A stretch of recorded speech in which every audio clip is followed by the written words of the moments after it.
ഇന്ന് നമുക്ക് ഉണങ്ങിയ ചുണ്ടയ്ക്ക വെച്ചൊരു കറി ഉണ്ടാക്കിയെടുക്കാം. ഇത് ചോറുണ്ണാനൊക്കെ ഇത് നല്ലൊരു ടേസ്റ്റായിട്ടുള്ള കറിയാണിത്. നമുക്ക് എങ്ങനെയെന്ന് നോക്കാം. ഇത് യഥാർത്ഥം പറഞ്ഞാൽ ഒരു തമിഴ്നാടിൻ്റെ ഡിഷാണിത്. അവിടെ ഇത് ചുണ്ടയ്ക്ക കാരക്കുഴമ്പെന്ന് പറയും. നമുക്കിത് ചുണ്ടയ്ക്ക കറിയായിട്ട് ഉണ്ടാക്കിയെടുക്കാം. ഇത് ഉണങ്ങിയ ചുണ്ടയ്ക്ക, പുളിവെള്ളം, വെളുത്തുള്ളി, ചെറിയ ഉള്ളി, കറിവേപ്പില, പിന്നെ 2 തക്കാളി കട്ട് ചെയ്തത്. ഇത് മിക്സിയിൽ ഒന്ന് അടിച്ചെടുക്കണം. ആദ്യം നമുക്ക് ചുണ്ടയ്ക്ക വറുത്തെടുക്കാം. നല്ലെണ്ണയിലാണ് വറുക്കേണ്ടത്. ഇതിനാവശ്യമായിട്ടുള്ള നല്ലെണ്ണ നമുക്ക് ഒഴിച്ചു കൊടുക്കാം.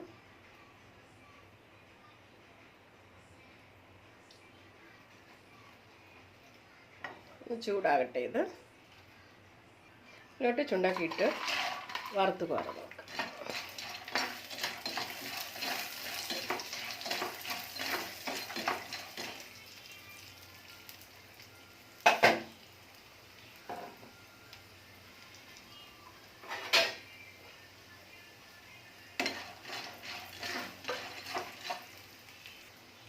ഫ്രൈ ആയി വന്നിട്ടുണ്ട്.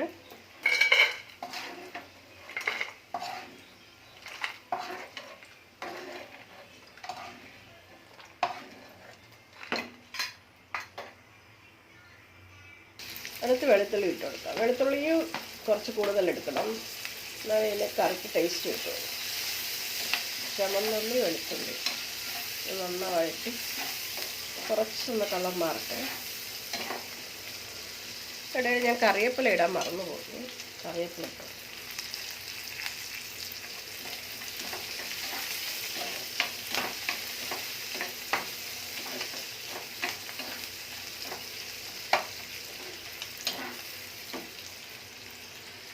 ഇതിലോട്ട് നമുക്ക് മുളക് പൊടി ഇട്ട് കൊടുക്കാം.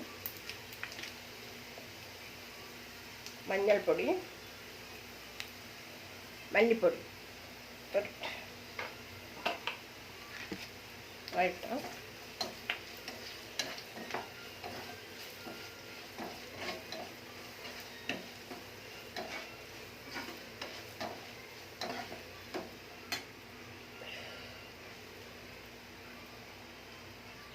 പച്ചമുളകെല്ലാം പോയിട്ടുണ്ട്. തക്കാളി പേസ്റ്റ് ഒഴിച്ചു കൊടുക്കാം.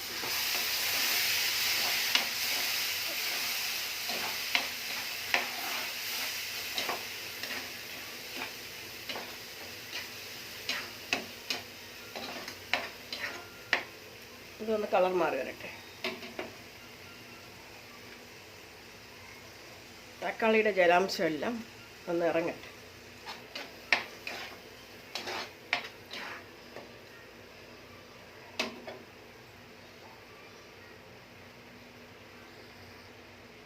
ആവശ്യത്തിന് ഉപ്പിട്ട് കൊടുക്കാം.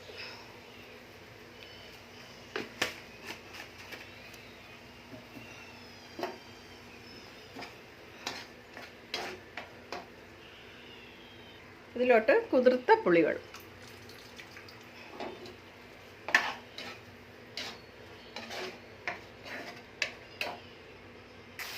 എണ്ണ തെളിഞ്ഞ് വന്നിട്ടുണ്ട്. നമുക്കിതിലോട്ട് ഒരു 1.25 ഗ്ലാസ് വെള്ളം ഒഴിച്ചു.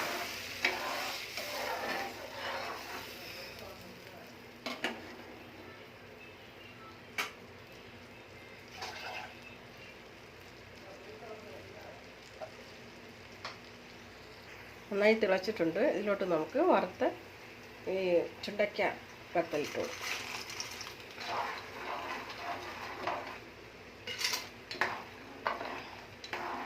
ഇതൊന്ന് വറ്റി വരട്ടെ. ചുണ്ടയ്ക്ക കറി ഇവിടെ റെഡിയായി വന്നിട്ടുണ്ട്. നമുക്കിനി ഇതിൻ്റെ എരിവിൻ്റെയും പുളിയും ബാലൻസ് ചെയ്യാൻ വേണ്ടി ഒരു നുള്ള് ശർക്കര ഇട്ട് കൊടുക്കും.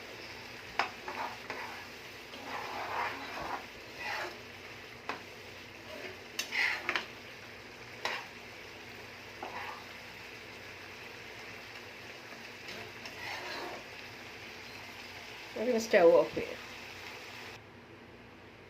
ഉണക്ക ചുണ്ടക്ക വെച്ചിട്ടുണ്ടാക്കിയ കറി ഇവിടെ റെഡി ആയിട്ടുണ്ട്. വീഡിയോ ഇഷ്ടപ്പെടുന്നാൽ ഷെയർ ചെയ്യുക, സബ്സ്ക്രൈബ് ചെയ്യുക, കമൻറ്റ്സ് ചെയ്യുക. Thank you.